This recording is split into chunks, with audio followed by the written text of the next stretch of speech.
ദൈവവചനം കൊണ്ട് നിങ്ങളെ വീണ്ടും ശുശ്രൂഷിപ്പാനായിട്ട് കർത്താവ് നൽകിയ അവസരത്തിനായിട്ട് ഞാൻ ദൈവത്തെ സ്തുതിക്കുന്നു.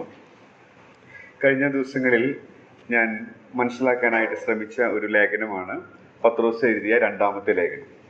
ഇന്ന് ആ ലേഖനത്തിൽ നിന്ന് ചില കാര്യങ്ങൾ നമ്മുടെ ആശ്വാസത്തിനും പ്രബോധനത്തിനും ആത്മീക വർധനയ്ക്കും ഒതുങ്ങുന്നത് നിങ്ങളുമായിട്ട് പങ്കിടാമെന്നാണ് ഞാൻ കർത്താവിൽ ശരണപ്പെടുന്നത്. ഈ ദിവസങ്ങളിൽ ഓരോ ഭവനങ്ങൾ കയറി ഇറങ്ങുമ്പോൾ ചില കാര്യങ്ങളൊക്കെ എന്നെ ഞെട്ടിപ്പിക്കുന്നതും കർത്താവിനെ മഹത്വപ്പെടുത്താനായിട്ട് എന്നെ സഹായിക്കുന്നതുമായിരുന്നു. ചില വീടുകളിൽ കയറുമ്പോൾ വാർദ്ധക്യത്തിലുള്ള മാതാക്കളെ, മുത്തശ്ശിമാരെയൊക്കെയാണ് കാണുന്നത്. അവർ മാത്രമാണ് താമസിക്കുന്നത്. അപ്പോൾ അവരെങ്ങനെ ജീവിക്കുന്നു എന്നുള്ളത് ഞങ്ങൾ അന്വേഷിക്കേണ്ട ആവശ്യമില്ലെങ്കിൽ തന്നെയും നമ്മൾ അവരുടെ അവസ്ഥ കണ്ട് അത് ചോദിക്കുമ്പോൾ അവർക്ക് ഗവൺമെൻറ് നൽകുന്ന ആ വാർദ്ധക്യ പെൻഷനിൽ കൊണ്ട് മാത്രം അവർ കഴിഞ്ഞുകൂടുകയാണ്. അതിലവർ സംതൃപ്തരാണ്.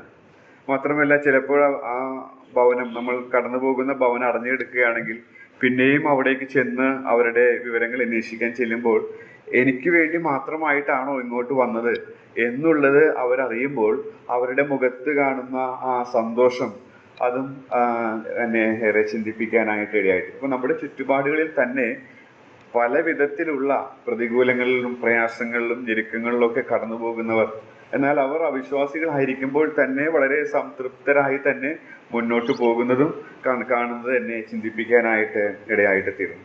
അപ്പോൾ നമ്മൾ അനുഭവിക്കുന്ന സൗകര്യങ്ങൾ, നമുക്ക് ലഭിക്കുന്ന എല്ലാ ദൈവത്തിൻ്റെ കരുണ, ദയ, അതെത്ര വലുതെന്നോർത്ത് ദൈവത്തെ മഹത്വപ്പെടുത്തുവാനായിട്ട് ഇടയായിട്ട് തീർന്നു. ചിലപ്പോഴൊക്കെ ചെറിയ ചെറിയ അസൗകര്യങ്ങൾ, ചെറിയ ചെറിയ കാര്യങ്ങളൊക്കെ വരുമ്പോൾ ഈ നമ്മുടെ കർത്താവിനെ ചോദ്യം ചെയ്യുന്ന, അല്ലെങ്കിൽ മറ്റ് നിലകളിലുള്ള ഒരു വിമർശനാത്മകമായ ഒരു ജീവിത ശൈലിക്ക് ഉടമകളായി പലപ്പോഴും നമ്മൾ തീരാറുണ്ട്. എന്നാൽ ചില യാഥാർത്ഥ്യങ്ങളിലൂടെ ദൈവം നമ്മെ കടത്തിവിടുമ്പോഴാണ് ദൈവം എത്ര കരുണയാണ് നമ്മളോട് കാണിക്കുന്നത് എന്ന് മനസ്സിലാക്കാനായിട്ട് സാധിക്കുന്നത്.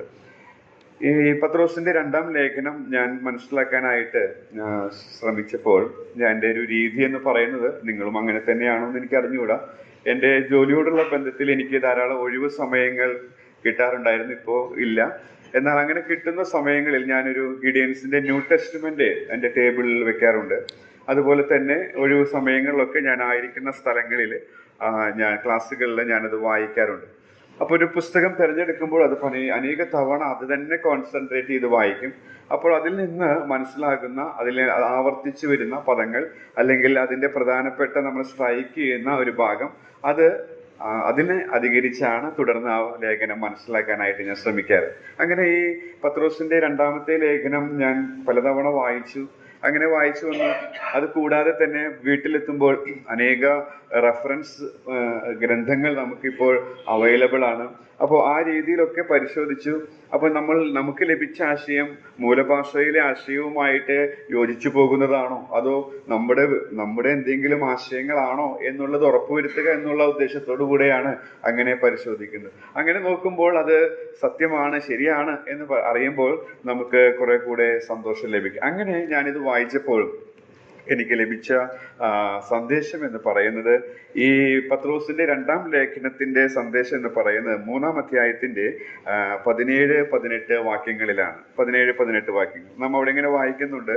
എന്നാൽ പ്രിയമുള്ളവരെ, നിങ്ങൾ മുമ്പ് കൂട്ടി അറിഞ്ഞിരിക്കൊണ്ട് അധർമ്മികളുടെ വഞ്ചനയിൽ കുടുങ്ങി സ്വന്തം സ്ഥിരത വിട്ട് വീണു പോകാതിരിക്കുവാൻ സൂക്ഷിച്ചുകൊള്ളുവിൻ. കൃപയിലും നമ്മുടെ കർത്താവും രക്ഷിതാവുമായ യേശുക്രിസ്തുവിന്റെ പരിജ്ഞാനത്തിലും വളരുവിൻ. ഈ 2 വാക്യങ്ങളാണ് പ്രധാനമായും ഈ ലേഖനം തുറക്കാനുള്ള താക്കോൽ. നമുക്കറിയാം, അപ്പോസ്തലനായ പത്രോസിന്റെ അവസാന വാക്കുകളാണ്. തന്റെ നിര്യാണകാലം അടുത്തിരിക്കുകയാണ്. അപ്പോൾ താൻ സ്നേഹിക്കുന്ന ദൈവജനത്തോട് തനിക്ക് അവസാനമായി പറയാനുള്ള വാക്കുകളാണ് ഈ പത്രോസിന്റെ രണ്ടാം ലേഖനത്തിൽ നമുക്ക് കാണാനായിട്ട് സാധിക്കുന്നത്. അതിൽ ഞാൻ ഇങ്ങനെയാണ് അതിന് തലക്കെട്ട് കൊടുക്കാൻ ഇടയായിട്ട് തീർന്നത്: സത്യത്തിന്റെ പരിജ്ഞാനത്തിൽ വളരുക. നമുക്കറിയാം, ഈ 18-ാം വാക്യത്തിൽ നാം വായിക്കുന്നത് ഇങ്ങനെയാണ്: കൃപയിലും നമ്മുടെ കർത്താവും രക്ഷിതാവുമായ യേശുക്രിസ്തുവിന്റെ പരിജ്ഞാനത്തിലും വളരുവിൻ. അപ്പോൾ അതിന് ഞാൻ ഇങ്ങനെ തലക്കെട്ട് കൊടുത്തു: സത്യത്തിന്റെ പരിജ്ഞാനത്തിൽ വളരുക. അപ്പൊ ഈ 3 അധ്യായങ്ങളുള്ള 61 വാക്യങ്ങളുള്ള ഈ കൊച്ചു ലേഖനത്തിന്റെ പ്രധാനപ്പെട്ട വിഷയമായിട്ട് നമുക്ക് ഇങ്ങനെ ചിന്തിക്കാനായിട്ട് സാധിക്കും: ഞാനും നിങ്ങളും, അല്ലെങ്കിൽ നമ്മെക്കുറിച്ച് ദൈവം ആഗ്രഹിക്കുന്നത്, അല്ലെങ്കിൽ അപ്പോസ്തലനായ പത്രോസ് അവസാനമായിട്ട് തന്നെ സ്നേഹിക്കുന്ന ദൈവജനത്തോട് പറയുന്നത്, പ്രിയരെ, സത്യത്തിന്റെ പരിജ്ഞാനത്തിൽ വളരുക എന്നുള്ളതാണ്. ഇക്കാലഘട്ടത്തിലും വളരെ ആവശ്യമായ ഒരു സത്യമായിട്ട് ഇതിരിക്കുന്നു എന്നുള്ളതിന് യാതൊരു സംശയവുമില്ല. സത്യത്തിന്റെ പരിജ്ഞാനത്തിൽ വളരുവാനായിട്ട് എന്താ ചെയ്യേണ്ടത്? ഈ 3 അധ്യായങ്ങൾ നിങ്ങൾ വായിച്ചാൽ ഒരുപാട് തവണ ആവർത്തിച്ച് നിങ്ങൾക്ക് കണ്ടെത്താൻ സാധിക്കുന്ന പദപ്രയോഗമാണ് പരിജ്ഞാനം, അല്ലെങ്കിൽ അറിയുക എന്നുള്ളത്. അപ്പോൾ സത്യത്തിന്റെ പരിജ്ഞാനത്തിൽ ഞാനും നിങ്ങളും വളരണമെങ്കിൽ നാം ചില കാര്യങ്ങൾ അറിയണം. അതാണ് അപ്പോസ്തലനായ പത്രോസ് ഈ 3 അധ്യായങ്ങളിലൂടെ നമുക്ക് എഴുതി തന്നിരിക്കുന്നത്. എന്തൊക്കെ കാര്യങ്ങളാണ് അറിയേണ്ടത്? ആദ്യത്തെ 4 വാക്യങ്ങളിൽ നിന്ന് 2 പ്രധാനപ്പെട്ട സത്യങ്ങളും അതിൻ്റെ ഉപവിഷയങ്ങളും പറഞ്ഞ് വേഗത്തിൽ ഇരിക്കാം എന്ന് ഞാൻ കർത്താവിൽ ശരണപ്പെടുന്നു. അതിനാധാരമായിട്ട് പത്രോസ് എഴുതിയ 2-ാമത്തെ ലേഖനം 1-ാമത്തെ അധ്യായത്തിന്റെ ആദ്യത്തെ 4 വാക്യങ്ങൾ നമുക്ക് വായിക്കാം. യേശുക്രിസ്തുവിന്റെ ദാസൻ അപ്പോസ്തലനായ ശിമോൻ പത്രോസ്, നമ്മുടെ ദൈവത്തിന്റെ രക്ഷിതാവായ യേശുക്രിസ്തുവിന്റെയും നീതിയാൽ ഞങ്ങൾക്ക് ലഭിച്ചതുപോലെ അതേ വിലയേറെ വിശ്വാസം ലഭിച്ചവർക്ക് എഴുതുന്നത്, ദൈവത്തിന്റെയും നമ്മുടെ കർത്താവായ യേശുവിന്റെയും പരിജ്ഞാനത്തിൽ നിങ്ങൾക്ക് കൃപയും സമാധാനവും വർദ്ധിക്കുമാറാകട്ടെ. തന്റെ മഹത്വത്താലും വീര്യത്താലും നമ്മെ വിളിച്ചവന്റെ പരിജ്ഞാനത്താൽ അവന്റെ ദിവ്യശക്തി ജീവനും ഭക്തിക്കും വേണ്ടിയതൊക്കെയും നമുക്ക് ദാനം ചെയ്തിരിക്കുന്നുവല്ലോ. അവയാൽ അവൻ നമുക്ക് വിലയേറിയതും അതിമഹത്വമായ വാഗ്ദത്തങ്ങളും നൽകിയിരിക്കുന്നു. ഇവയാൽ നിങ്ങൾ ലോകത്തിന്റെ മോഹത്താലുള്ള നാശം വിട്ടൊഴിഞ്ഞിട്ട് ദിവ്യ സ്വഭാവത്തിന് കൂട്ടാളികളായി തീരുവാൻ ഇടവരുന്നു. ഈ 4 വാക്യങ്ങളിൽ നമുക്ക് കാണാനായിട്ട് സാധിക്കുന്നത്, ഇതിന്റെ 1-ാം അധ്യായത്തിന്റെ 1 മുതൽ 11 വരെയുള്ള വാക്യങ്ങൾ നാം വായിച്ചാൽ എന്താ സത്യത്തിന്റെ പരിജ്ഞാനത്തിൽ വളരാൻ നാം അറിയേണ്ടത് എന്നുള്ളത് കാണാൻ സാധിക്കും. അത് വിശ്വാസത്തെ അറിയുക എന്നുള്ളതാണ്. വിശ്വാസത്തെ, അതിനെക്കുറിച്ചാണ് ഇന്ന് ഞാൻ പ്രാരംഭമായിട്ട് പറയാനായിട്ട് ആഗ്രഹിക്കുന്നത്. തുടർന്ന് 12 മുതൽ അതിന്റെ അവസാനം 21 വരെ വായിച്ചാൽ വചനത്തിന്റെ വിശ്വാസ്യതയെ അറിയുക, അല്ലെങ്കിൽ വചനത്തെ അറിയുക എന്നുള്ളത് നമുക്ക് മനസ്സിലാക്കാനായിട്ട് സാധിക്കും. 2-ാം അധ്യായം നാം വായിക്കുകയാണെങ്കിൽ വചനത്തിന്റെ വിരുദ്ധരെ, അല്ലെങ്കിൽ വ്യാജ ഉപദേഷ്ടാക്കളെ, വിരുദ്ധരെ അറിയുക എന്നുള്ളത് 2-ാമത്തെ അധ്യായത്തിൽ നിന്ന് നമുക്ക് പഠിക്കാനായിട്ട് സാധിക്കും. 3-ാം അധ്യായത്തിലേക്ക് വരുമ്പോൾ നാം പലപ്പോഴും പല പാട്ടുകൾ അതിനടിസ്ഥാനമാക്കി പാടാറുള്ളതാണ് വിശുദ്ധീകരണത്തെ, അല്ലെങ്കിൽ വിശുദ്ധ ജീവിതത്തെ അറിയുക എന്നിങ്ങനെ നമുക്ക് ഈ ലേഖനം മനസ്സിലാക്കാനായിട്ട് സാധിക്കും. വിശ്വാസത്തെ അറിയണം, വചനത്തിന്റെ വിശ്വാസ്യതയെ അറിയണം, വചനത്തെ കോട്ടിക്കളയുന്നവരെ അറിയണം, വിശുദ്ധ ജീവിതത്തെ അറിയണം. അങ്ങനെ നമുക്ക് വളരെ ലളിതമായി ഈ ലേഖനം നമുക്ക് ഹൃദിസ്ഥമാക്കാനായിട്ട് സാധിക്കും. അതിൽ ആദ്യത്തെ ഭാഗത്ത് നിന്നുകൊണ്ടാണ് ഇന്ന് നിങ്ങളുമായിട്ട് ചില കാര്യങ്ങൾ, നിങ്ങൾക്ക് അറിവുള്ള കാര്യങ്ങൾ തന്നെ പത്രോസിന്റെ ശൈലിയിൽ പറഞ്ഞാൽ ഓർമ്മിപ്പിച്ചുണർത്തുവാനായിട്ട് ഞാൻ ശ്രമിക്കുന്നത്. 4 വാക്യങ്ങളിൽ നാം പ്രധാനമായിട്ടും കാണുന്ന ഒരു കാര്യം വിശ്വാസത്തെ അറിയുക, അല്ലെങ്കിൽ നമ്മുടെ രക്ഷയെ അറിയുക, രക്ഷയോടുള്ള ബന്ധത്തിലുള്ള കാര്യങ്ങളാണ് നമുക്ക് കാണാനായിട്ട് സാധിക്കുന്നത്. ഞാൻ ഇങ്ങനെ കൊടുത്തു എന്ന് മാത്രമേ ഉള്ളൂ. വിശ്വാസത്തെ അറിയണം. വിശ്വാസത്തെ അറിയണം എന്ന് പറയുമ്പോൾ നമുക്കത് ഇങ്ങനെ ചിന്തിക്കാനായിട്ട് സാധിക്കും, എന്താണ് വിശ്വാസം, അതിന്റെ നിർവചനം, അങ്ങനെയൊക്കെ പല കാര്യങ്ങൾ ചിന്തിക്കാനായിട്ട് സാധിക്കും. കെ വി ജോൺസൺ സോഹറിന്റെ ഭവനത്തിലെ പ്രാർത്ഥന യോഗത്തിൽ ഞാനതിന്റെ പ്രാരംഭമായ കാര്യങ്ങൾ പറഞ്ഞിട്ടുള്ളത് കൊണ്ട് ഞാനത് ആവർത്തിക്കുന്നില്ല. വിശ്വാസത്തെ അറിയണം എന്ന് പറയുമ്പോൾ അതിന്റെ 1-ാമത്തെ വാക്യത്തിൽ യേശുക്രിസ്തുവിന്റെ ദാസൻ, 2-ാം വാക്യത്തിൽ ദൈവത്തിന്റെയും നമ്മുടെ കർത്താവായ യേശുവിന്റെയും. അപ്പോൾ വിശ്വാസത്തെ അറിയണം എന്ന് പറയുമ്പോൾ ഈ പ്രയോഗങ്ങൾ, ഞാൻ ഇപ്പോൾ വായിച്ച പ്രയോഗങ്ങളിൽ നിന്ന് വിശ്വാസത്തിന്റെ നായകനെ കുറിച്ചിട്ടുള്ള കാര്യമാണ് നമുക്കിവിടെ വായിക്കാനായിട്ട് സാധിക്കുന്നത്. അപ്പോൾ വിശ്വാസത്തെ അറിയണം എന്ന് നാം പറയുമ്പോൾ വിശ്വാസത്തിന്റെ നായകനെ അറിയണം എന്നുള്ളത് പ്രഥമമായി നമുക്കിവിടെ മനസ്സിലാക്കാനായിട്ട് സാധിക്കും. വിശ്വാസത്തിന്റെ നായകനെ കുറിച്ച് എന്തൊക്കെ കാര്യങ്ങളാണ് ഇവിടെ പരാമർശിച്ചിരിക്കുന്നത് ഒന്ന് നിരീക്ഷിച്ചാൽ നിങ്ങൾക്കും അത് മനസ്സിലാക്കാനായിട്ട് സാധിക്കും. ഞാൻ സമയത്തിന്റെ പരിധിക്കുള്ളിൽ നിൽക്കണം എന്നുള്ളത് കൊണ്ട് ചില കാര്യങ്ങൾ നമുക്ക് അറിവുള്ളത് ഒന്ന് ചൂണ്ടിക്കാണിക്കാനായിട്ട് ആഗ്രഹിക്കുകയാണ്. വിശ്വാസത്തിന്റെ നായകനെ അറിയുക.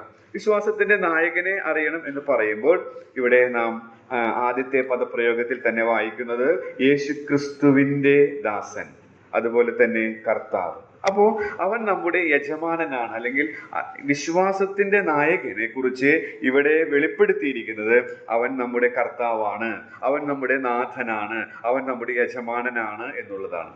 അപ്പോൾ നമ്മുടെ യജമാനനാണ്, കർത്താവാണ്, നാഥനാണ് എന്നുള്ളതൊക്കെ നമുക്ക് ഈ അറിവ് പുതിയതാണോ? അല്ല. നമ്മൾ രക്ഷിക്കപ്പെട്ടത് തന്നെ യേശുവിനെ കർത്താവെന്ന് വായിക്കൊണ്ടേറ്റു പറഞ്ഞുകൊണ്ടാണ്. അപ്പോൾ കർത്താവ് നമ്മുടെ യജമാനനാണെന്നും അവൻ നമ്മുടെ നാഥനാണെന്നും ഒക്കെ നമുക്കറിയാം. പക്ഷേ അത് നമ്മുടെ ജീവിതത്തെ സ്പർശിക്കുന്നുണ്ടോ എന്നുള്ളതാണ് ഇവിടെ ഞാൻ ചൂണ്ടിക്കാണിക്കാനായിട്ട് ആഗ്രഹിക്കുന്നത്. പലപ്പോഴും ഷേക്സ്പിയർ പറഞ്ഞതുപോലെ അതിപരിചയം അവജ്ഞയുളവാക്കുന്നു എന്നുള്ള ചൊല്ലിനെ അന്വർത്ഥമാക്കിക്കൊണ്ടുള്ള ഒരു ജീവിത ശൈലിയാണ് നാം അനുദിനം കാഴ്ചവെക്കുന്നത്. അത് നമ്മെ തന്നെ ഒന്ന് വിലയിരുത്തിയാൽ നമുക്ക് മനസ്സിലാക്കാനായിട്ട് സാധിക്കും. ശരിക്കും കർത്താവിനെ കർത്താവായി കാണുന്നുണ്ടോ? മലാക്കി പ്രവചനത്തിലേക്ക് വരുമ്പോൾ കർത്താവ് ആ ജനത്തോട് ചോദിച്ച അതേ ചോദ്യം ഇന്നും നമ്മോട് ചോദിക്കുന്നു എന്നാണ് ഞാൻ ഭയപ്പെടുന്നത്. മലാക്കി പ്രവചനം 1-ാം അധ്യായത്തിലേക്ക് നാം വരുമ്പോൾ കർത്താവ് അന്നത്തെ ജനത്തോട് ചോദിക്കുന്ന ചോദ്യം നമുക്ക് അറിവുള്ളതാണ്, എങ്കിലും ഒന്ന് നിങ്ങളുടെ ശ്രദ്ധയിലേക്ക് കൊണ്ടുവരുവാൻ ഞാൻ ആഗ്രഹിക്കുന്നു. മലാക്കി പ്രവചനം 1-ാം അധ്യായത്തിന്റെ 6-ാമത്തെ വാക്യം നമുക്ക് വായിക്കാം.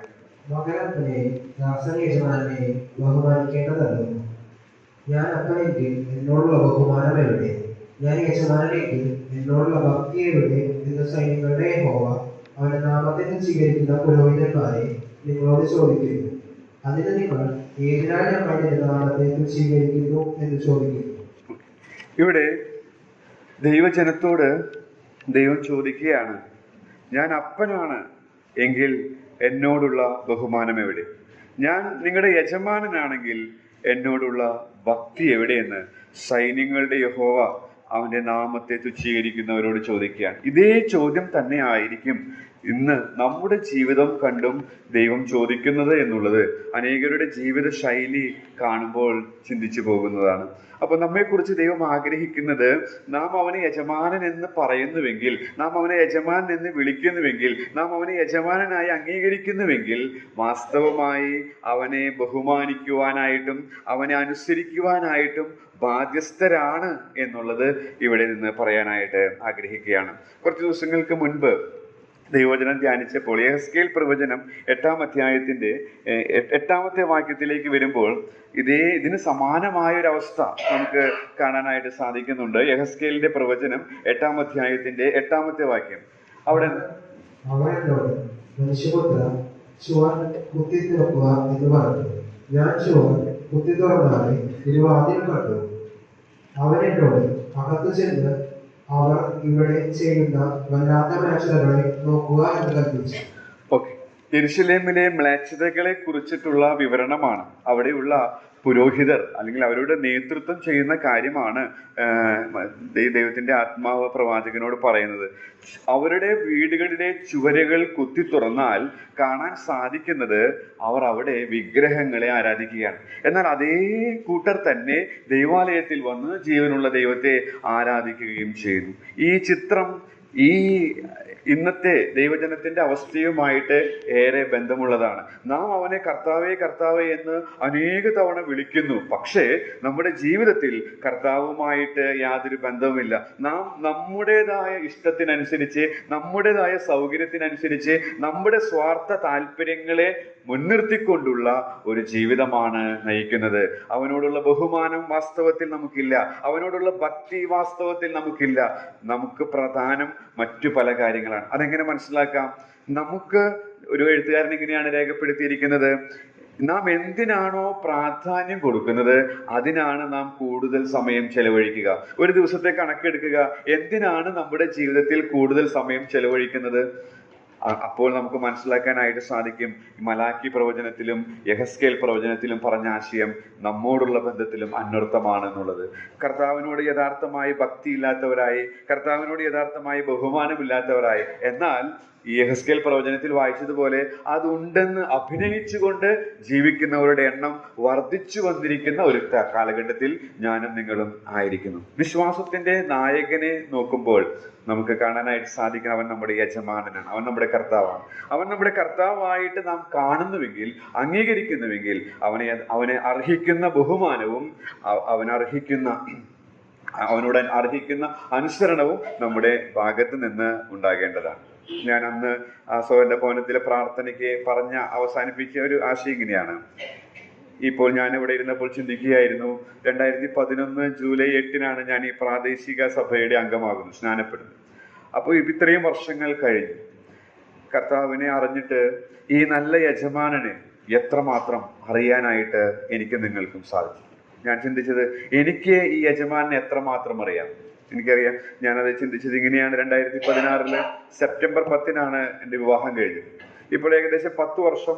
അപ്പോൾ ആദ്യ ദിവസങ്ങളിൽ എനിക്ക് ജോഫിയെ കുറിച്ച് ഒന്നും അറിയില്ലായിരുന്നു. ഞങ്ങൾ ഒരു സുവിശേഷകൻ പോയി കണ്ട് ആ രീതിയിലാണ് വിവാഹം നടന്നത്.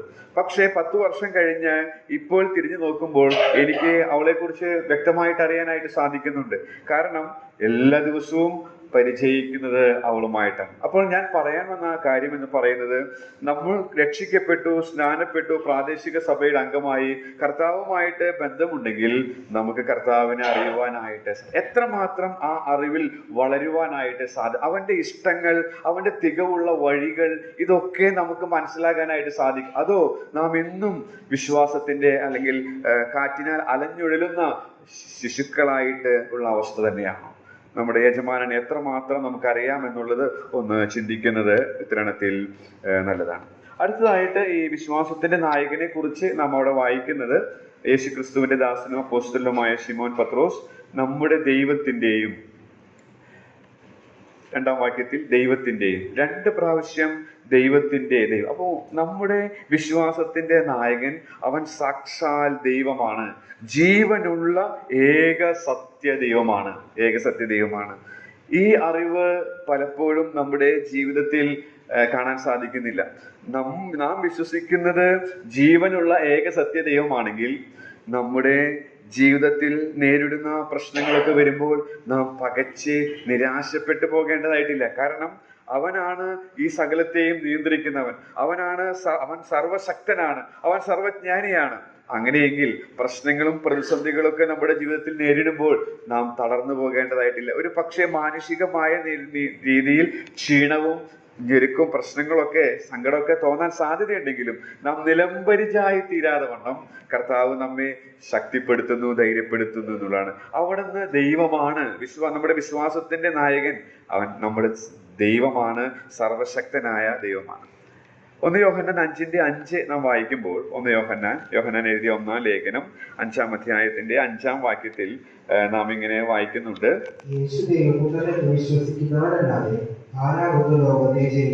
അപ്പൊ വാസ്തവമായി നാം നമ്മുടെ കർത്താവ് ദൈവമാണ് എന്ന് വിശ്വസിക്കുന്നുവെങ്കിൽ ആ വ്യക്തിയുടെ ജീവിതത്തിന്റെ പ്രായോഗിക തലത്തിൽ കാണുന്ന ഒരു കാര്യമാണ് ഈ ലോകത്തെ ജയിക്കാൻ എന്ന് വെച്ചാൽ ഈ ലോകത്തിന്റെ സംവിധാനങ്ങളാൽ ആകൃഷ്ടരായി ഈ ലോകത്തിലുള്ള ആളുകൾ ചെയ്യുന്ന സിസ്റ്റത്തെ ഫോളോ ചെയ്യുന്നവരായിട്ട് നമ്മൾ ജീവിക്കുകയില്ല. പലപ്പോഴും ഇന്ന് നാം നമ്മുടെ വിശ്വാസ സമൂഹത്തിൽ നോക്കുമ്പോൾ ലോകവും വിശ്വാസ സമൂഹവും തമ്മിൽ ഒരു വ്യത്യാസവും ഇല്ലാത്ത അവസ്ഥ കാണാൻ സാധിക്കും.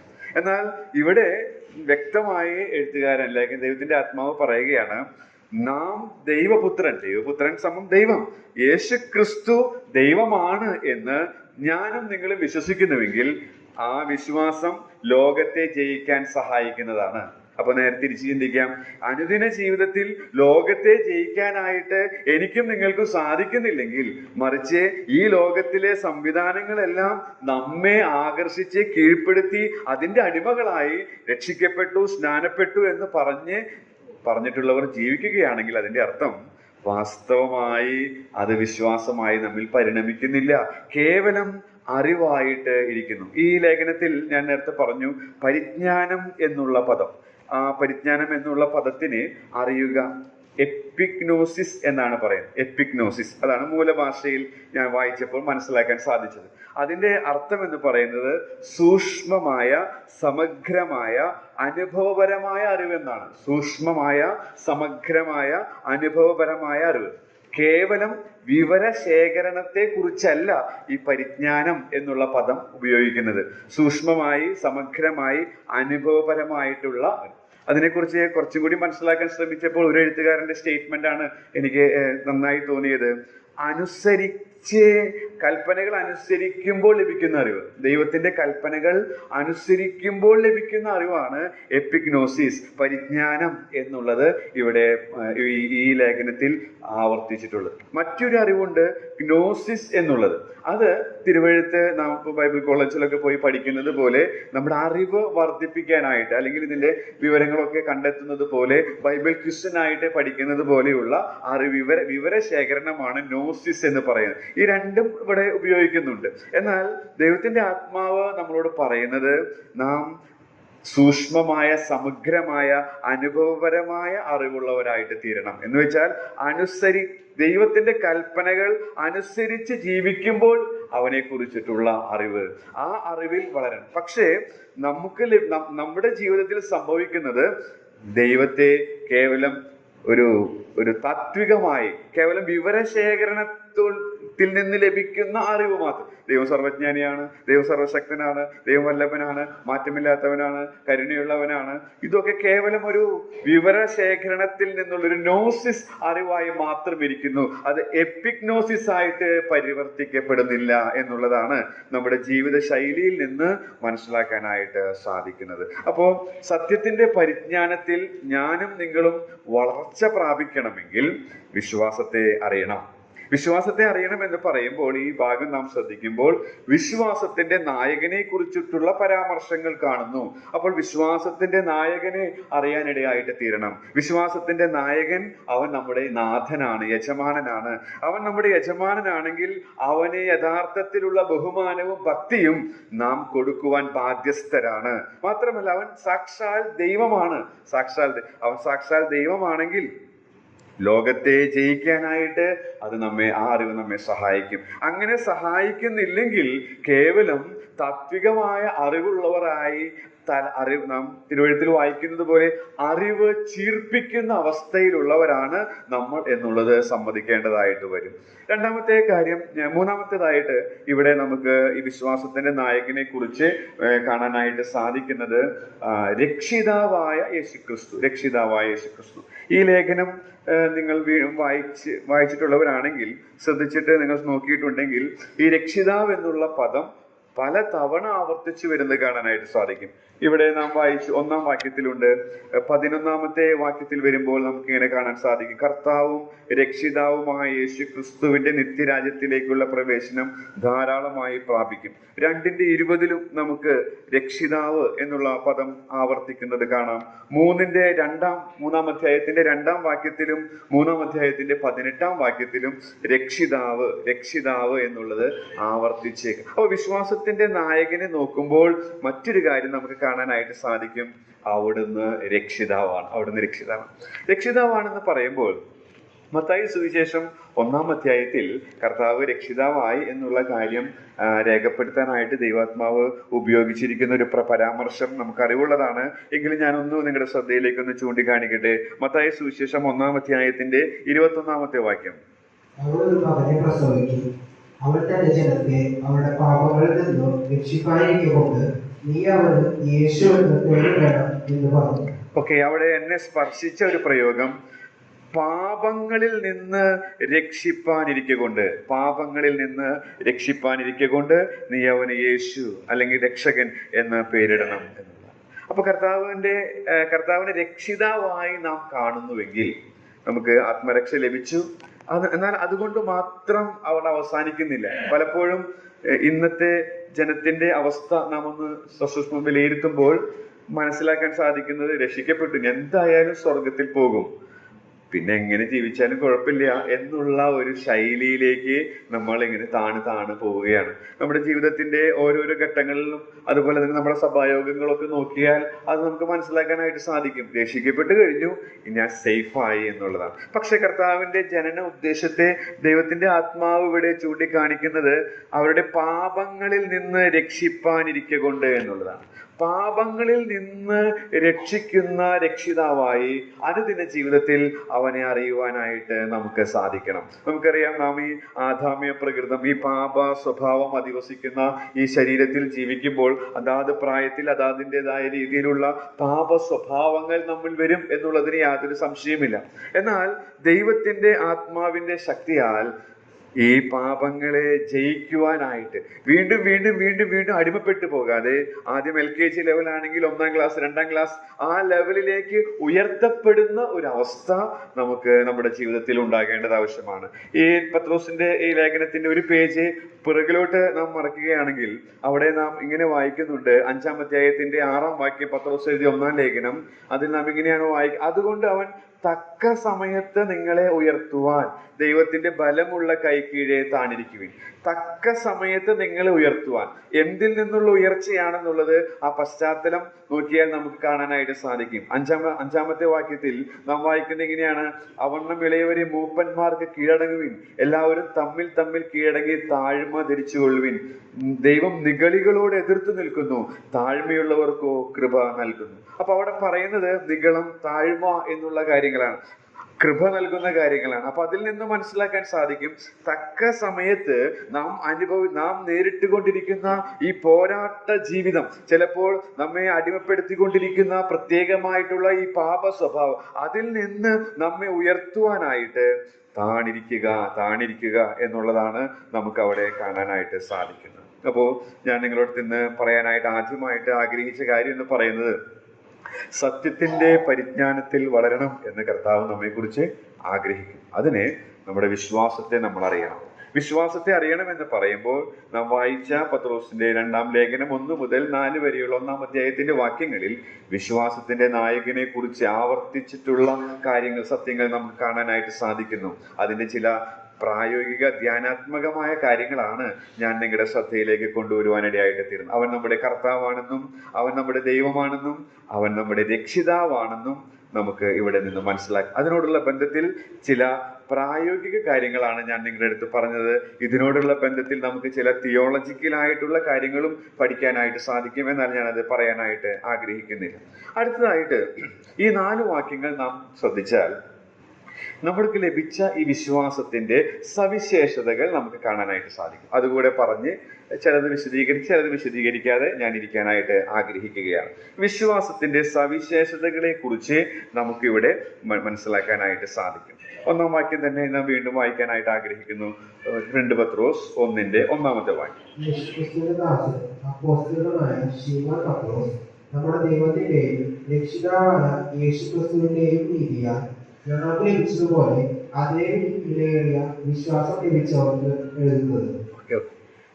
ആ വിശ്വാസം എന്ന പദത്തിന്റെ വിശേഷണമായി കൊടുത്തിരിക്കുന്നത് അതേ വിലയേറിയ വിശ്വാസം എന്ന് വെച്ചാൽ ഒരേപോലെ സമമായ വിശ്വാസം, തുല്യമായ വിശ്വാസം, അതേ വിലയേറിയ വിശ്വാസം. അപ്പോ ഈ വിശ്വാസത്തിന്റെ ഒരു സവിശേഷത എന്ന് പറയുന്നത് അത് സമമായ വിലയേറിയ വിശ്വാസമാണ്. സമമായ വിലയേറിയ വിശ്വാസം എന്ന് പറയുമ്പോൾ നമുക്കറിയാം, വിശ്വാസത്തെ കുറിച്ച് നാം സുവിശേഷങ്ങളിൽ വായിക്കുന്നുണ്ട്. അല്പവിശ്വാസം, വലിയ വിശ്വാസം എന്നൊക്കെ നമ്മൾ വായിക്കുന്നുണ്ട്. അപ്പോ അത് അളവിനെ കുറിച്ചാണ്. പക്ഷെ ഇവിടെ പറയുന്നത് അളവിനെ കുറിച്ചല്ല, സ്വഭാവത്തെ കുറിച്ചാണ്. അതേ വിലയേറിയ വിശ്വാസം ലഭിച്ചവർക്ക് എഴുതുന്നത്. അപ്പോ നമുക്ക് ലഭിച്ച വിശ്വാസം തുല്യമായ വിശ്വാസമാണ്. മുപ്പന്മാരായ സഹോദരന്മാർക്ക് ഒരു തരത്തിലുള്ള വിശ്വാസം, സാധാരണക്കാർക്ക് അങ്ങനെയില്ല. പാവപ്പെട്ടവർക്ക് ഒരു തരം വിശ്വാസം, പണക്കാർക്ക് അങ്ങനെയില്ല. യഹൂദന് ഒരു തരത്തിലുള്ള വിശ്വാസം, യവനന് അങ്ങനെയില്ല. എല്ലാവർക്കും ഒരേപോലെയുള്ള വിശ്വാസമാണ് ലഭിച്ചത്. ഈ വിലയേറിയ ഒരേ തരത്തിലുള്ള വിശ്വാസം എന്ന് പറയുന്നതിന് മൂലഭാഷയിലെ പദം അർത്ഥസമ്പുഷ്ടമാണ്. അതിലെങ്ങനെയാണ് ഞാൻ വായിച്ച് മനസ്സിലാക്കിയത്? ഒരേ മൂല്യമുള്ള, തുല്യ ബഹുമാനമുള്ള വിശ്വാസം എന്ന് വെച്ചാൽ അതിനെ മനസ്സിലാക്കാനായിട്ട് ആ കമന്റേറ്റർ കൊടുത്തിരിക്കുന്ന ഉദാഹരണം എന്ന് പറയുന്നത് ഈ ലേഖനത്തിന്റെ ആദ്യ വായനക്കാർക്ക് അത് മനസ്സിലാകുമെന്നാണ് അദ്ദേഹം പറയുന്നത്. കാരണം ഒരു റോമൻ സിറ്റിസൺഷിപ്പ് ഒരു അന്യജാതിക്കാരന് ലഭിക്കുമ്പോൾ ആ അന്യജാതിക്കാരനെ റോമൻ സിറ്റിസന് ലഭിക്കുന്ന എല്ലാ പദവികളും അവകാശങ്ങളും അധികാരങ്ങളോടും കൂടെ തന്നെ കണക്കാക്കപ്പെടുകയാണ്. അതേ ആശയമാണ് ഇവിടെ ഉപയോഗിച്ചിരിക്കുന്നത്. എന്ന് വെച്ചാൽ നമുക്ക് ലഭിക്കുന്ന വിശ്വാസം അത് ഒരേപോലെ യഹൂദനോ യവനനോ ഒന്നും വ്യത്യാസമില്ലാതെ ദൈവം അത് നൽകുന്നു എന്നുള്ളതാണ് നമുക്കിവിടെ മനസ്സിലാക്കാനായിട്ട് സാധിക്കുന്നത്. എന്തുകൊണ്ട് ഈ വിശ്വാസം വിലയേറിയതാണെന്ന് ചോദിച്ചാൽ പത്രോസിന്റെ ലേഖനം തന്നെ പരിശോധിച്ചാൽ അതിന്റെ ഉത്തരം നിങ്ങൾക്ക് കാണാൻ സാധിക്കും. നിങ്ങളുടെ മനസ്സിലേക്ക് ഇപ്പോൾ തന്നെ അത് വന്നിട്ടുണ്ടാവും. വിലയേറിയ വാഗ്ദത്തങ്ങൾ അടുത്ത 2 വാക്യങ്ങളിൽ കാണുന്നു. വിലയേറിയ വാഗ്ദത്തങ്ങളിൽ അധിഷ്ഠിതമായ വിശ്വാസമാണ്. മാത്രമല്ല 1 പത്രോസ് 1 നമ്മളെപ്പോഴും കർത്തൃമേശയോടുള്ള ബന്ധത്തിൽ ഓർക്കുന്നത് വിലയേറിയ രക്തത്താൽ അധിഷ്ഠിതമായ വിശ്വാസമാണ്. മാത്രമല്ല വിലയേറിയ വീണ്ടെടുപ്പ്, മാത്രമല്ല വിലയേറിയ രക്ഷകൻ. വിശ്വസിക്കുന്ന നിങ്ങൾക്ക് അവൻ വിലയേറിയവനാണ് എന്ന് നമ്മൾ മനസ്സിലാക്കും. അപ്പോൾ വിലയേറിയ രക്ഷകൻ നൽകിയ വിശ്വാസം, വിലയേറിയ വീണ്ടെടുപ്പിനാൽ ലഭിച്ച വിശ്വാസം, വിലയേറിയ രക്തത്താൽ ഉളവായ വിശ്വാസം, വിലയേറിയ വാഗ്ദത്തങ്ങളാൽ ലഭിച്ച, അതുകൊണ്ടാണ് ഈ വിശ്വാസം വിലയേറിയതായിരിക്കുന്നത് എന്നുള്ളത് നമുക്ക് മനസ്സിലാക്കാനായിട്ട് സാധിക്കും. മാത്രമല്ല മറ്റൊരു കാര്യം നമുക്ക് ഇവിടെ കാണാനായിട്ട് സാധിക്കും. മനുഷ്യന്റെ ഏറ്റവും വലിയ ആവശ്യം, ആ ആവശ്യത്തിൽ നിന്ന് രക്ഷിച്ച ഒരേ ഒരു വിശ്വാസം ക്രിസ്തുവിലുള്ള ഈ വിശ്വാസമാണ്. മാത്രമല്ല മനുഷ്യൻ കടന്നുപോയി നേരിടേണ്ടി വരുന്ന ഏറ്റവും വലിയ അപകടം, ആ അപകടത്തിൽ നിന്ന് മനുഷ്യനെ രക്ഷിക്കാനായിട്ട് സാധിക്കുന്നത് ഈ വിശ്വാസത്തിന് മാത്രമാണ്. മാത്രമല്ല ഈ ലേഖനത്തിന്റെ അവസാനത്തിൽ നാം വായിക്കുന്നത് പോലെ നമ്മെ മഹത്വത്തിലേക്ക് കൊണ്ടുപോകുന്നതും ഈ വിശ്വാസമാണ്. എന്നെ കേൾക്കുന്നവരിൽ ഈ ഏറ്റവും വലിയ ആവശ്യം നിറവേറ്റി തരുന്ന, ഏറ്റവും വലിയ അപകടത്തിൽ നിന്ന് നിങ്ങളെ വിടുവിക്കുന്ന ഈ വിലയേറിയ വിശ്വാസത്തിന്റെ ഓഹരിക്കാരായിട്ട് തീരാത്തവരായിട്ട് ആരെങ്കിലും ഉണ്ടെങ്കിൽ പ്രിയരെ, ഇപ്പോഴാണ് സുപ്രസാദ കാലം, ഇപ്പോഴാണ് സുപ്രസാദ സമയം. ഈ സമയത്ത് ഈ രക്ഷകനിൽ നിങ്ങൾ വിശ്വാസമർപ്പിച്ചാൽ ഈ വിലയേറിയ വിശ്വാസത്തിന്റെ ഓഹരിക്കാരായിട്ട് നിങ്ങൾക്ക് തീരാൻ സാധിക്കും. അങ്ങനെയെങ്കിൽ ഈ പറയുന്ന അനുഗ്രഹീത ജീവിതം, ദൈവത്തെ ബഹുമാനിക്കുന്ന, ദൈവത്തെ ദൈവമായി തന്നെ കാണുന്ന, ലോകത്തെ അത് മുഖാന്തരം ലോകത്തെ ജയിക്കുന്ന, പാപങ്ങളിൽ നമ്മെ മുറുകെ പിടിച്ചുകൊണ്ടിരിക്കുന്ന പാപങ്ങളെ ജയിക്കുന്ന ഒരു ജീവിതത്തിലേക്ക് നിങ്ങൾക്കും വരാനായിട്ട് ഇല്ല എങ്കിൽ കേവലം ചില തത്വങ്ങൾ കേട്ട് മടങ്ങിപ്പോകുന്നവരായിട്ട് നിങ്ങളുടെ ജീവിതകാലം തീരാനിടയായിട്ട് തീരും. എന്നാൽ ദൈവത്തിന്റെ ആഗ്രഹം എന്ന് പറയുന്നത് ഈ അതിവിശുദ്ധ വിശ്വാസത്തിലേക്ക് എല്ലാവരും എത്തണമെന്നുള്ളതാണ്. അതിനുവേണ്ടി ദൈവം എല്ലാ കാര്യങ്ങളും ചെയ്തു. ഇവിടെ നാം വായിക്കുന്നത് ഇങ്ങനെയാണ്: ഈ വിശ്വാസം ലഭിച്ചവർക്ക്, ഈ വിശ്വാസം ലഭിക്കുന്നതാണ്. അതിന് നമ്മുടേതായിട്ടുള്ള യാതൊരു തരത്തിലുള്ള പരിശ്രമമോ അധ്വാനമോ ഒന്നും ആവശ്യമില്ല. ഇത് എറ്റൈൻ അല്ല, ഒപ്റ്റൈൻ എന്നാണ് നമുക്ക് വായിക്കാനായിട്ട് സാധിക്കുക. നമുക്ക് നേടിയെടുക്കാവുന്നതല്ല ഇത്, പകരം നമുക്ക് ഇത് ദാനമായിട്ട് ലഭിക്കുന്നതാണ്.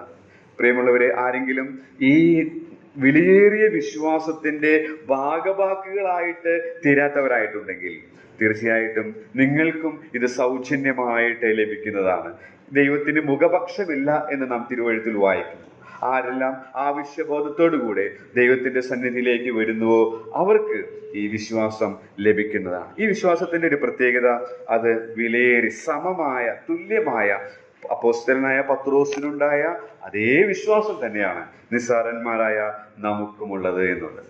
രണ്ടാമതായിട്ട് ഈ വിശ്വാസത്തിന്റെ പ്രത്യേകത നമുക്ക് കാണാനായിട്ട് സാധിക്കുന്നത് അതിന്റെ 3-ാം വാക്യത്തിൽ നാം ഇങ്ങനെ വായിക്കുന്നുണ്ട്: തന്റെ മഹത്വത്താലും വീര്യത്താലും നമ്മെ വിളിച്ചവന്റെ പരിജ്ഞാനത്താൽ അവന്റെ ദിവ്യശക്തി ജീവനും ഭക്തിക്കും വേണ്ടിയതൊക്കെ നമുക്ക് ദാനം ചെയ്തിരിക്കുന്നുവല്ലോ. ഈ വിശ്വാസത്തിന്റെ മറ്റൊരു സവിശേഷത ദൈവത്തിന്റെ ശക്തിയിൽ അധിഷ്ഠിതമാണ്. ദൈവത്തിന്റെ ശക്തിയിൽ അധിഷ്ഠിതമാണ്. അതുകൂടെ പറയുമ്പോഴേക്കും എൻ്റെ സമയം അവസാനിക്കുമെന്ന് ഞാൻ വിചാരിക്കും. ദൈവത്തിന്റെ ശക്തിയിൽ അധിഷ്ഠിതമാണ് ഈ വിശ്വാസം എന്ന് പറയുന്നത്. അതിൻ്റെ ഒരു പ്രായോഗിക കാര്യം പറഞ്ഞ് ഞാൻ ഈ കൂടുതൽ വിശദീകരണം കൂടാതെ ഇരിക്കാനായിട്ട് ആഗ്രഹിക്കുകയാണ്. ഈ ശക്തി അനുദിന ജീവിതത്തിൽ നമുക്ക് അനുഭവിക്കാൻ സാധിക്കും. നിങ്ങൾക്കത് സാധിക്കുന്നുണ്ടോ? നമ്മൾ കേവലം ഇത് പറഞ്ഞ് ചില തത്വങ്ങളായിട്ട് മാത്രം ഇരിക്കാതെ ദൈവത്തിൻ്റെ ഈ ശക്തി നമ്മുടെ പ്രായോഗിക ജീവിതത്തിൽ അനുഭവിക്കാൻ സാധിക്കും. പക്ഷെ ഒറ്റ കണ്ടീഷനേ ഉള്ളൂ. പൗലോസിനോട് ചോദിച്ചാൽ ആ കണ്ടീഷൻ പറയും. 2 കൊരിന്ത്യർ 12-ാം അധ്യായത്തിലേക്ക് വരുമ്പോൾ, എൻ്റെ ശക്തി ബലഹീനതയിൽ തികഞ്ഞു വരുന്നു. ദൈവത്തിൻ്റെ ശക്തി അനുഭവിക്കാനായിട്ട് എനിക്ക് നിങ്ങൾക്ക് സാധിക്കണമെങ്കിൽ നാം സ്വന്തം ശക്തിയിൽ നടക്കുന്നവരാകരുത്. സ്വന്തം മിടുക്കിൽ, സ്വന്തം കഴിവിൽ നാം ആശ്രയിക്കുന്നവരായി തീർന്നാൽ ഈ ശക്തി അനുഭവിക്കാൻ സാധിക്കില്ല. എന്നാൽ പൗലോസിനോട് ചോദിച്ചാൽ പൗലോസ് പറയും, എൻ്റെ സ്വന്തം ശക്തിയിൽ എനിക്കത് സാധിച്ചു. എന്നാൽ ഞാൻ ബലഹീനനായപ്പോൾ ഈ ശക്തി അത് തികഞ്ഞു വരുന്നത് എനിക്ക് ആവോളം അനുഭവിക്കാനായിട്ട് സാധിച്ചു എന്നുള്ളതാണ്. യാക്കോബിനോടൊന്ന് ചോദിച്ചു നോക്കാം. എബ്രായ ലേഖനം 11-ാം അധ്യായത്തിലേക്ക് വരുമ്പോൾ യാക്കോബിന്റെ ജീവിതത്തിൽ മറക്കാനാവാത്ത ഒരു അനുഭവം നടന്നതിൻ്റെ ഓർമ്മ തൻ്റെ അവസാന സമയത്തും തന്നെ പിന്തുടർന്നു എന്നുള്ളത് നമുക്ക് വായിക്കാനായിട്ട് സാധിക്കും.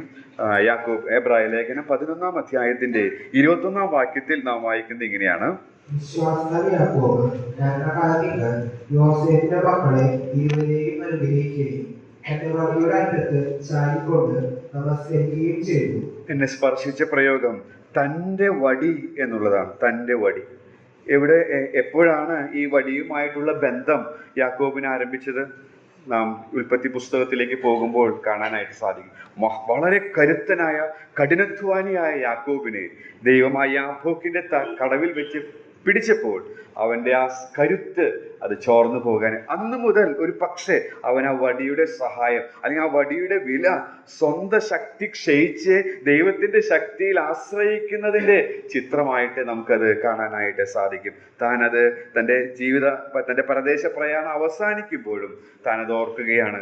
എൻ്റെ സ്വന്തം ശക്തിയെ തകർത്ത ഒരു ദിവസം, ദൈവത്തിന്റെ ശക്തിയിൽ എന്നെ ആശ്രയിക്കാൻ പഠിപ്പിച്ച ഒരു ദിവസം, അത് തൻ്റെ മരണസമയത്തും അവനത് മറക്കുന്നില്ല എന്ന്. ദൈവത്തിന്റെ ശക്തിയിൽ അധിഷ്ഠിതമാണ് വിശ്വാസത്തിന്റെ മറ്റൊരു പ്രത്യേകതയാണ്. അത് ബലഹീനതയിൽ മാത്രമേ നമുക്ക് അനുഭവിക്കാനായിട്ട് സാധിക്കുകയുള്ളൂ. മറ്റു 2 പാഠങ്ങൾ കൂടെ നമുക്ക് അവിടെ കാണാനായിട്ട് സാധിക്കും. എന്നാൽ ഞാൻ ഇവിടെ നിർത്തുകയാണ്. ഞാൻ ഇന്ന് നിങ്ങളുടെ ശ്രദ്ധയിലേക്ക് കൊണ്ടുവരുവാനായിട്ട് ശ്രമിച്ചത്, പത്രോസ് തൻ്റെ നിര്യാണകാലം അടുത്തപ്പോൾ തന്നെ സ്നേഹിക്കുന്ന ദൈവജനത്തോട് പറയുകയാണ്, പ്രിയരെ, സത്യത്തിന്റെ പരിജ്ഞാനത്തിൽ വളരുക. നാളുകളേറെ ഇല്ല സത്യത്തിന്റെ പരിജ്ഞാനത്തിൽ വളരുക. സത്യത്തിന്റെ പരിജ്ഞാനത്തിൽ വളരണമെങ്കിൽ ചില കാര്യങ്ങൾ നമ്മൾ അറിയണം. അറിയേണ്ട കാര്യങ്ങളാണ് ഞാൻ നിങ്ങളുടെ ശ്രദ്ധയിലേക്ക് കൊണ്ടുവരുവാനായിട്ട് ശ്രമിച്ചത്. നമുക്കറിയാം, തിരുവെഴുത്ത് നമുക്ക് നൽകിയിരിക്കുന്നത് നമ്മെ തിരുത്തുന്നതിന് വേണ്ടിയാണ്. തിരുവെഴുത്തിനെ കുറിച്ച് ഒരു എഴുത്തുകാരൻ എഴുതിയിരിക്കുന്നത് ഇങ്ങനെയാണ്: നമ്മെ ദൈവേഷ്ടത്തിലേക്ക് തിരുത്തിയെടുക്കുന്ന പുസ്തകമാണ് തിരുവെഴുത്തുകൾ എന്ന് പറയുന്നത്. ഈ തിരുത്തലുകൾ നമുക്ക് പൊതുവെ ഇഷ്ടമല്ല. നമ്മുടെ പ്രകൃതത്തിന് അത് തീരെ ഇഷ്ടമില്ലാത്ത ഒരു കാര്യമാണ് തിരുത്തപ്പെടുക എന്നുള്ളത്. ഞാനും എൻ്റെ ചെറിയ ആയുസ്സിൽ തന്നെ മനസ്സിലാക്കാനായിട്ട് ശ്രമിച്ചിട്ടുള്ള ഒരു കാര്യമാണ്. ചില കാര്യങ്ങൾ ചില ആളുകളോട് അവർ പോകുന്ന പാത അപകടകരമാണെന്ന് നമ്മൾ ചൂണ്ടിക്കാണിക്കുമ്പോൾ തിരുത്തപ്പെടാനായിട്ട് മനസ്സില്ല. അത് നമ്മോടുള്ള ശത്രുതയിലേക്ക് പോലും തിരിയുന്നതായിട്ട് ഞാൻ മനസ്സിലാക്കിയിട്ടുണ്ട്. പക്ഷേ തിരുവെഴുത്ത് നമുക്ക് നൽകുന്നത് നമ്മെ ദൈവേഷ്ടത്തിലേക്ക് തിരുത്തിയെടുക്കുന്നതിനാണ്. പൊതുവെ നമുക്കത് ഇഷ്ടമല്ലെങ്കിലും ആരെല്ലാം ഈ തിരുത്തപ്പെടുന്നതിന് വിധേയപ്പെടുന്നു അവരുടെ ജീവിതം സത്യത്തിന്റെ പരിജ്ഞാനത്തിൽ വളരുന്നതും സ്വസ്ഥത അനുഭവിക്കുന്നതുമായിരിക്കും. അല്ലെങ്കിൽ വളരെ അരിഷ്ടകരമായി വിശ്വാസിയാണെന്ന് പറയുകയും അവിശ്വാസികളെക്കാൾ അധമരായി ജീവിക്കുകയും ചെയ്യേണ്ട ഒരു അവസ്ഥ അതിനിടയാകാതെ യഥാർത്ഥമായി സത്യത്തിന്റെ പരിജ്ഞാനത്തിൽ വളരുവാൻ വചനം പറഞ്ഞെന്നെയും കേട്ട നിങ്ങളെയും ദൈവത്തിന്റെ ആത്മാവ് സഹായിക്കുമാറാണ്.